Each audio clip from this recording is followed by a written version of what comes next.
The one thing I found interesting, these are Craig's stats, is most people tend to hit backhand or hit drop shots. It's a backhand slice down the line, and that's about a 50-50 win percentage.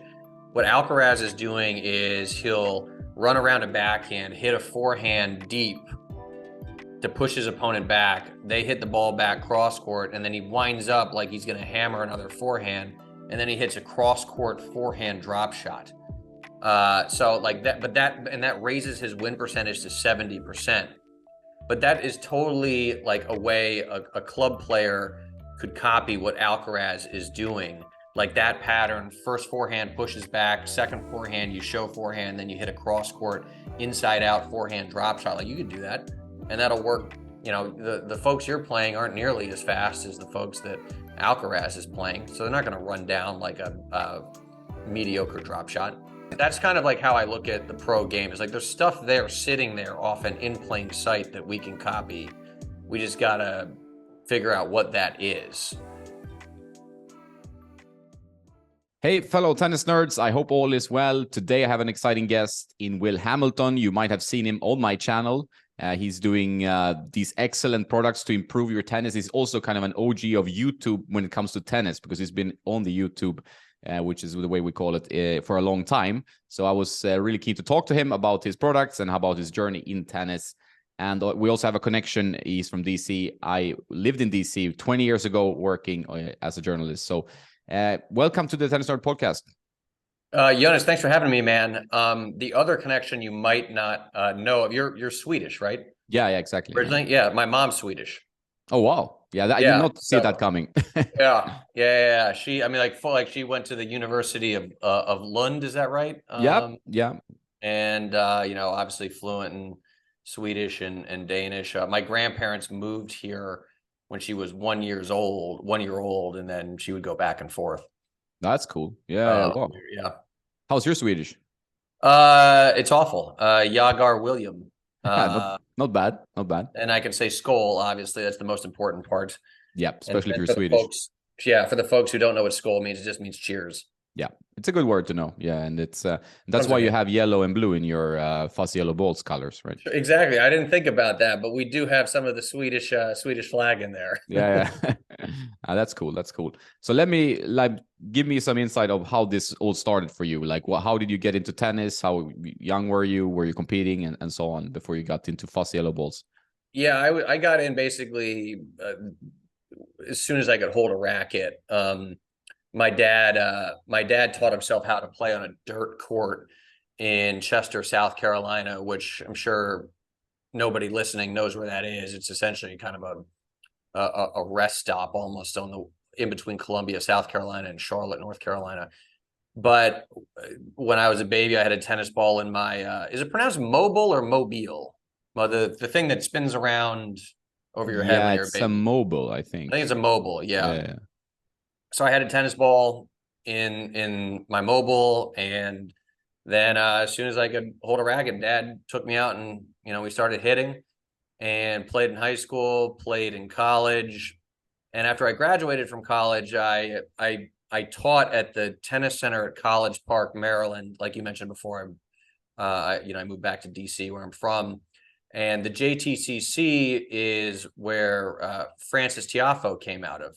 And so I would show up at work this is 2000. I graduated in 2004. So I would show up to work in 05 and 06, and Francis would run out of the broom closet where he was, you know, if you know his story, like his dad was a immigrant from Sierra Leone and was the janitor there, and they lived basically in the broom closet. So he would run out of the broom closet every day when I would show up at work. Wow. So it's just, he's an awesome guy.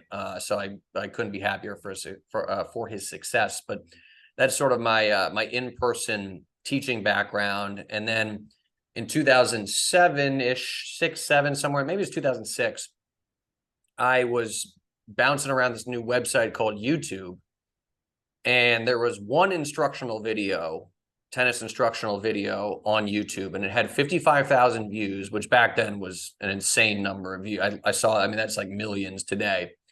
And the instruction was fine. It was perfectly fine. I just remember the coach in the video was wearing a fanny pack to hold the tennis balls. And I was so offended. I was like, tennis is supposed to be cool, at least put them in your pockets like a normal person. So I just said to myself, like, I could do this better. And I called up my best friend from first grade, a guy named Adam Saminsky, who was living out in Arizona at the time. He's a tech whiz. So we started working on FYB and trying to figure out how to make it go. And that's sort of the quasi long-winded story behind it. Yeah, and it's I remember seeing you early. I think it's easy to forget how fast everything moved from when like YouTube was kind of birthed until what it is today, which is mainly what a lot of people watch. That's even Sure. I think I watch more YouTube than I watch Netflix for sure, or any other kind of streaming Yeah, I'm platform. the same. Like, I don't even have a television. It's just all off my computer. Yeah, I have a television, but it's kind of like just a wall art. It's Sure. just Yeah. there. Exactly. I mean, you want to sometimes put up the Mona Lisa. Yeah, no. So it's weird how times have changed so fast, so rapidly, and it's interesting also to see like the growth of tennis on the platform, because even when I didn't start that many years ago. I mean, Tennis Nerd has been around since like 2011 or something as a website, but then I started doing some YouTube videos just for fun, and but now in the last, I would say, year or two, it's been like there's so many reviewers, obviously many coaches. I think that is the most I mean, the easiest way to maybe grow your channel or grow your audience, because people always want more tips and tricks, and they want them for free generally. And but also other like content creators, whether it's matches or cult tennis, which is doing kind of more of documentary stuff. Yeah, Andrew.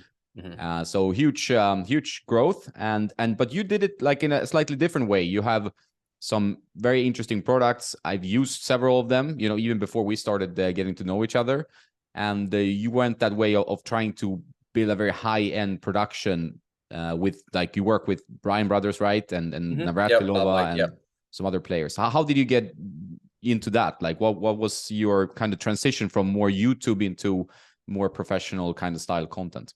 Yeah, so we uploaded our first YouTube videos in 2007, and other than the dude with other than the coach with the fanny pack who had one video on YouTube, we were the only game in town, and we were creating a lot of content. And back then, it was hard to create content. Like, that was 2007 was the first year of the iPhone. I don't even think they had video cameras then. And so, we were buying the cameras we bought. They would record to a tape. They were several $1,000s. Then they were recording standard definition. They looked terrible compared to what you can do with your phone now. But there was a big barrier to entry to creating content on YouTube. And so one of the reasons we got big initially was because we were because of that barrier to entry, and specifically, I think the tech skills required to make it work was, and goes back to Adam, FYB's co-founder. He's brilliant technically, so he could make everything work and just overcome that barrier in a way that a lot of other folks couldn't at the time.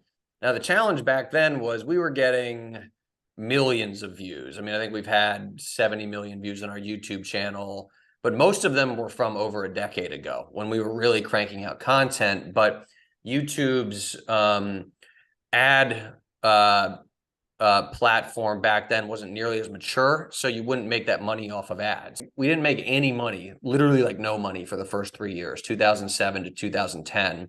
And then maybe 2009, end of 2009 is technically more accurate. But then we were like, we got to start charging for some of our content if we're going to make this work as a business. And once we figured out how to do that, then we were able to afford talent like the Bryans or Martina Navratilova and the other pros that we work with. So that was sort of the evolution of FYB. But yeah, our core demo, and this is customers, is over the age of 40, and in the range of 3.5 to 4.5, somewhere in there. I'd say most of them are 3.5s or 4.0s. Yeah, it makes sense. But I think that step is a big one. Like Carousel now did this like 4.5 video journey, another good YouTuber, and that's really good content. Yeah, he does a great job, and I think it's interesting to take a player that has, like, he's pretty decent physically. He can play, but he has some issues in his game, like we all have. And then he can try to see how much he can prove this guy within. I mean, it's a challenge for him. It's also great content that people will resonate with. Yeah, I mean, the type of content we try to create now is extremely targeted. You know, in the past we've had some, and you can see it on YouTube, and not, I guess I'm just like quasi poo-pooing my old content, even though people, a lot of people really liked it. It would be like, here's the progression to build your forehand from either scratch or, you know, blow up your forehand and rebuild it. And that obviously takes a ton of time and effort to rebuild a shot. And so a lot of the stuff we found that people really resonate with is, and we were talking about this, just before we started rolling, is something with like Craig O'Shaughnessy, who's the stats whiz, who used to run stats for Djokovic and is doing it for a ton of other players now, and is kind of just leading the analytics charge in tennis, like somebody like Billy Beane did with sabermetrics in baseball 20 years ago. And just a very simple example is you should basically never hit a backhand approach shot down the line. There's obviously some exceptions, but don't hit a backhand approach shot down the line. Instead, run around that ball and hit a forehand cross court and follow the forehand in, which sounds counterintuitive. You're like, wow, I'm approaching on a diagonal now. And like that, you know, I was taught never to do that. But the stats show that the backhand down the line approach has a 53% win percentage. It's above 50%, yay. But if you run around that same ball and then hit that forehand cross court and follow it in, your win percentage goes up to 76%. So knowing that is a very simple thing someone can implement the next time that they play. It's basically don't hit there, hit here instead. It's very, very basic and understandable. And you start adding little things like that to your game, tweaks and strategy, and it starts to accumulate. And so it's very much like one of the most impactful books I ever read was Atomic Habits by James Clear. Yeah, that's good. And yeah, and you know, it's called Atomic Habits because it means like tiny, like atomic size, tiny changes to your habits add up to massive shifts after a period of time. So the stat he says in the book is if you improve at something 1% every day for a year, at the end of the year, you'll be 37 times better at that. So a lot of the times I think when people look at tennis, they're like, I have to make this massive shift in terms of how I play. I need to blow up my serve. I need to blow up my backhand, rebuild it. And that might be true, but I wouldn't look at I wouldn't sleep on the much smaller changes you can make on a methodical basis, maybe just in terms of your strategy, you know, hit here versus there, or where you stand, or small changes to your technique. And that stuff really does add up. So I think that's kind of how I approach our content now, is very, very small, granular stuff that I know if people just methodically implement one lesson, then the next lesson, then the next lesson, it will add up to a big result. Yeah, I think that's what's so good about it, because I think it also relates well to your singles playbook, where it's more about what you can do with the game you already have. And I think that is one important part of it, because it's so hard to improve technically. I mean, let's say you're 40 plus, you're 50 plus, whatever, learning new things is not that easy anymore. Like, it takes a little time. You might have kids, you might have a job, you might have everything like kind of going against you in terms of time. So having something that is just like, okay, I'm not going to hit it. I'm going to hit it cross court, or I'm going to mainly use my forehand for that stuff. Like, that was one of the key factors, because you think, oh, I should use my backhand more. I'm too defensive on my backhand. I'm just like only slicing, blah, blah, blah. But with the Craig's stats that he showed in the new rules of tennis was kind of eye-opening in the way, like, okay, it actually makes sense to hit that forehand instead, even if you have to run around it. And you might open an angle, but they're not going to statistically make that shot enough for it to be a bad idea. So I think these small things, instead of just changing, because changing, if you have a kind of old school forehand and then you're just going to make it an Alcaraz forehand, that is very, very difficult. And also, maybe you're not physically gifted or physically fit enough to actually keep hitting that forehand over and over again, the way Alcaraz does, for example. So it's probably better to use your old forehand and just place the ball a bit smarter, and not play the different patterns, for example. Look, if you figure out how to hit the Alcaraz forehand, please tell me so I can. I would like that forehand. Yeah. I think most people will, but that's also why we love watching the pros. I think it's just a danger game when you get into this. Like, I think a lot of people ruin their tennis game, although they had maybe fun, which I think is the most important part. But it's like, if you're going to play like Roger Federer, for example, sure, it's not easy to emulate his game. I think emulating Andy Murray is easier, for example. I mean, you just like hit with depth, be patient, wait for your opportunity. If you're going to go and try to hit like winners percentage, low percentage tennis like Federer, it's going to be tough. Like, you need to have a bomb serve or something. So I think people watched him for many, many years, and then they saw like, okay, I want to hit the forehand like Federer, and they try to imitate that. And that's not really so viable for like recreational tennis, where you have to just not make so many errors. Yeah, you get sort of enamored with whether it's the beauty of Federer's forehand or Alcaraz's power. The one thing I found interesting, these are Craig's stats, is most people tend to hit backhand or hit drop shots. It's a backhand slice down the line, and that's about a 50-50 win percentage.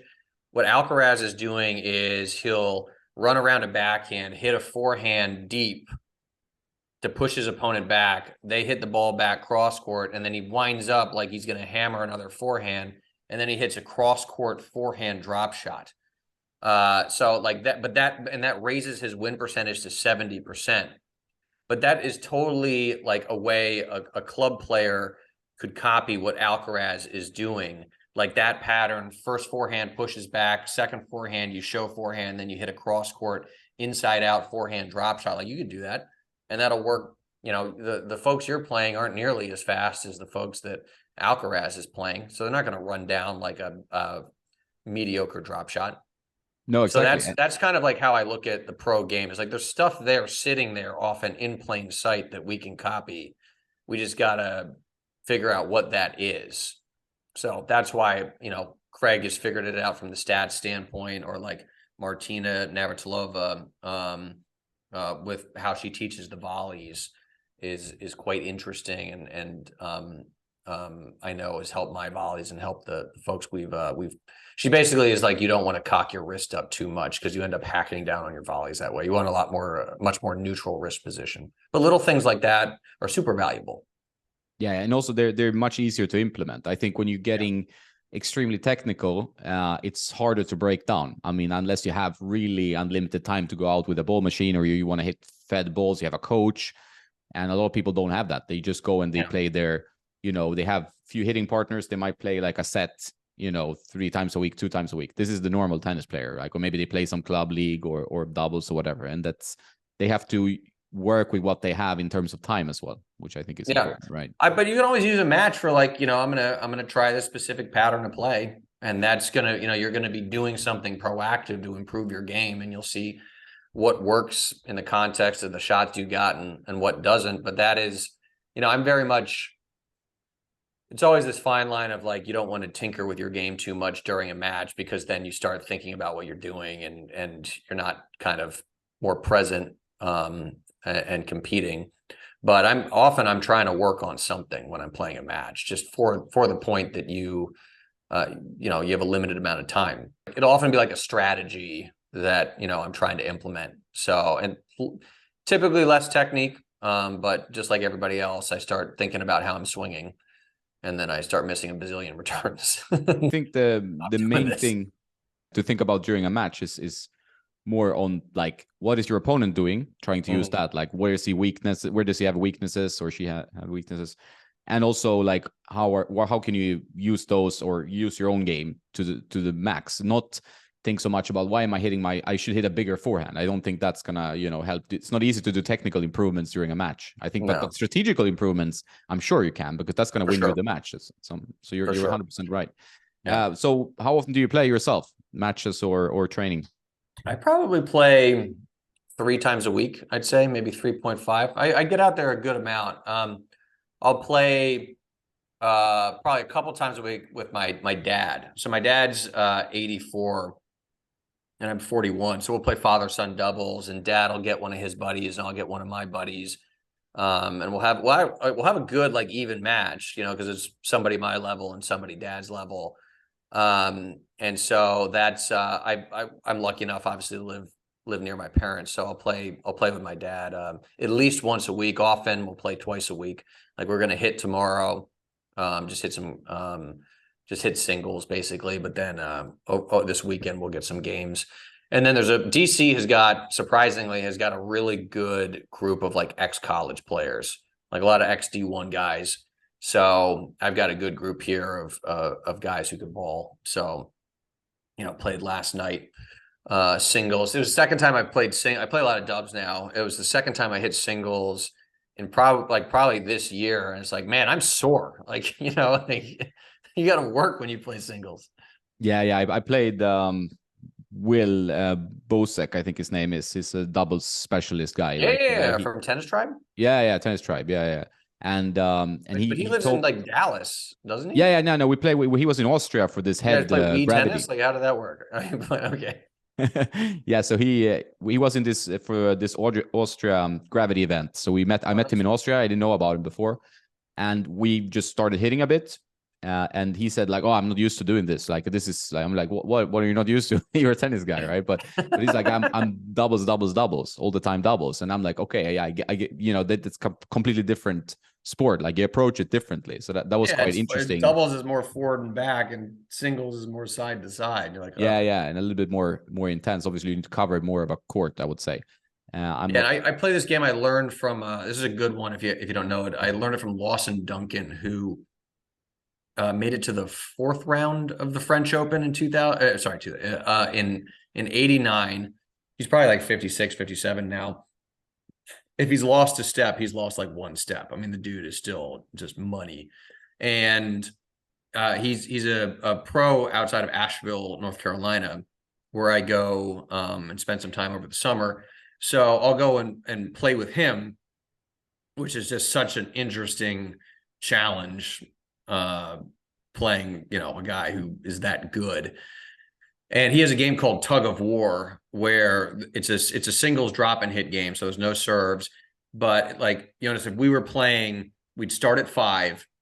You're trying to get to 10. I'm trying to get to 0. So we start at 5. You win the first point, it goes to 6. You win the next point, it goes to 7. If I win the next point, it goes back down to 6. If I win the next 2 points, we're now down at 4.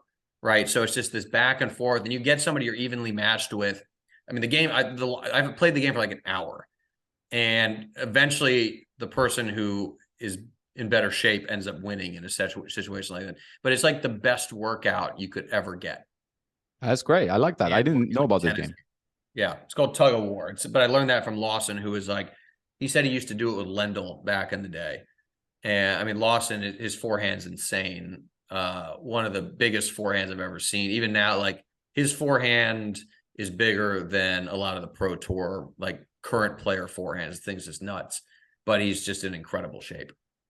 And it's nice that you're playing with your father. And I know he's a lawyer, right? He wrote a book now recently. Yeah. Did you buy it? I have not bought it. This is a confession. What? That is ridiculous. Well, if you haven't, I'm hijacking your podcast to plug Dad's book. It's called Advocate by James Hamilton. You can find it on Amazon. I will now buy it. Just to be I appreciate it. Please leave a very positive review. Yeah. No, it's nice. You got to juice the algorithm. You know what I mean? Yeah, exactly. No, and also, you know, because the DC history would be quite interesting, actually. So he played tennis all his life, or like before you were born as well. He started in high school when he was, you know, he's in Chester, South Carolina, and like I said, there's like a dirt court. I mean, he was born in 1938, so this is way back in the day. I mean, this is the 50s.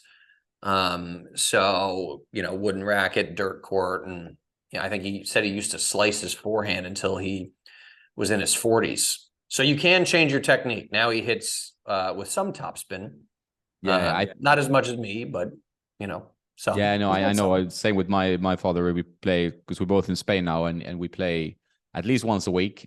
He's not a big fan of doubles, but we play doubles sometimes. But we play. He likes hitting singles, you know, and he has a decent technique. Movement could be improved, but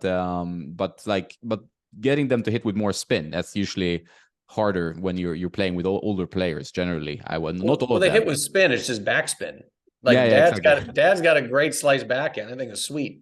Yeah.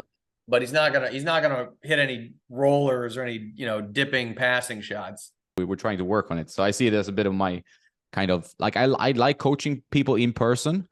I like to hear my own voice, I guess. I don't know. But Well, we but all do. it's That's when we start YouTube channels. It's part vanity. exactly. It's a vanity contest. No, but it's like I like to see if things can help someone else, right? It's hard to not give too much information. Yeah. I find that a struggle. Yeah, we went through. I remember the very first. We never actually filmed this, but our very first. This is back, 2007. Like outline for how to teach the forehand had like 37 steps. Oh wow! I mean, That's a lot of steps. just nuts. And I remember running it by. There's a coach out at JTCC at the time, Frank Salazar, his mentor of mine, good buddy. He trained Dennis Kudla. Oh, yeah, Dennis, I know a bit. Yeah. Yeah, when Dennis was like a junior into the pros. But I showed that to Frank, and he was like, "Dude, forehand, it needs to be like 5 steps, or no one's going to follow this." It's like I think we call it like pivot, shoulder turn, take the racket back, swing to contact, follow through. I'm obviously missing one in there, but it was just we made it way more basic. And those videos are probably our most viewed ones on YouTube, partially because they're just older and they were the only game in town at the time. But this is the long-winded lot of information and tangent way of saying that you want to create you want content to be short and like to the point. If there would be one advice, one tip, one thing, what would that be to give to a player like that you've learned over the years, in tennis? This is a very easy question to answer. No, I know. I mean, I immediately snap back to I've already given the Atomic Habits one, which is the incremental stuff. But that's good. Like that's worth repeating actually, that it's not fixing the whole pie. It's actually like a small slice of it. Yeah. Yeah, I think just because I'm sort of on an analytics kick. I mean, I was like I told you before we started, like I was talking with Craig O'Shaughnessy, the stats whiz, earlier today because he's coming back to Washington. We're going to film some stuff on doubles. So I think that stuff, I mean, this is clearly self-serving because I'm talking about stuff I'm working on, but I do think that I think if you take a step back and just look at all of sports, analytics really is changing how people are making decisions and how sports are being played. So I think if you haven't given any thought about how that might affect your tennis, it does make a difference. And just Google Craig O'Shaughnessy. I mean, he's got a bunch of content floating around, whether it's on YouTube or on his website. His website's Brain Game Tennis, so you can go check out his stuff there as well. So I think that's probably like the most cutting edge stuff to me that I find interesting, and how that like one of the things he was telling me today is serving and volleying, which everybody thinks they have to do in doubles. That's certainly been like, a coach over the years would be like, you got to serve and volley, you got to serve and volley. And it certainly works, but you don't have to do it. You are more than welcome to serve and stay back, but your ground strokes have to set up your partner to poach. You can't, it is impossible. It is like literally impossible to win the point from the baseline with a ground stroke. I think his stat was like, if you're in a 1-up, 1-back formation, rallying with the opposing baseline player, you will only, if you were the last person to touch the ball. So you're either going to hit a winner or an error. You're the last person to make contact with the tennis ball in the rally. 96% of the time you're going to make an error, and only 4% of the time are you going to hit a winner, which is crazy. But it just goes to show the role of like your role from the baseline is not to try and hit a winner. It is trying to set up your partner to poach, right? You do not want to be the last person to be touching the ball in a rally because you are going to lose the point as the baseline player. I guess doubles is a bit of a more strategical game, even because you have like your two guys on and playing other two guys. So there's a lot more plays you can do. You can do different formations in the serve and return, and can be quite interesting in that sense, like a kind of a chess game. For sure, it's totally chess game, and it's also just like with USTA. I think they're even USTA in some areas is eliminating singles. I think there's just more doubles don't quote me on this, but I think there's just more doubles tournaments and competition. So when you add in that element of like winning, people are obviously more motivated. They're like, I got to figure out how to win, especially after they experience a rough loss. I always get that, people, they've asked me this forever, is like, Will, why would anybody pay for your content when there's so much free content on YouTube? That's a good question, yeah. And I'm like, dude, you are more than welcome to sift through all of the content on YouTube. And if you get great results, and there's obviously tons of great content on there, but there is so much, the amount of time and effort to like go try this and, test that out and see if it works. We're just like, this is what our thing does. It's a very, very narrow result. Like the doubles playbook, the only thing it shows you how to do is set up easy put away volleys and overheads. Like doubles is a very, very obviously nuanced and complicated game. How do I return? How do I hit my serve? How do I hit my volleys? Da, da, da, da.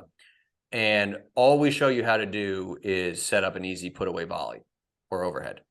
Yeah. It's a very clear result. And for the folks who want to know how to do that, they're like, okay, cool. A, I want that result. And then B, we show you how to do it, how to get there really fast.